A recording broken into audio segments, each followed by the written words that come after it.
Hi ladies, can I ask you a question? Over the last 10 days, how many of those days did you wake up feeling energised? I'm sure for most of you it was well under 10.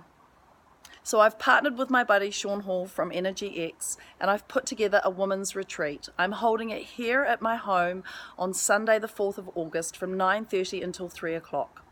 We'll be doing some gentle yoga.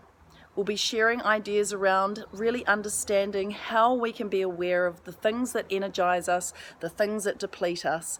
And the great thing is that we don't need any extra time to fill our days with things that energize us. We'll also be doing some workshopping around working to our character strengths. So are we living to our true game? Are we bringing the best of ourselves each day? We'll share a mindful lunch, organic, beautiful vegetarian food. And I'm really excited to say that you'll leave with an action plan of very simple, very basic things that you can do to bring more energy into your life so that you don't wake up feeling so depleted every day.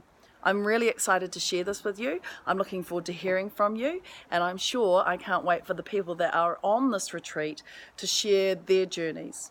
Take care. Bye.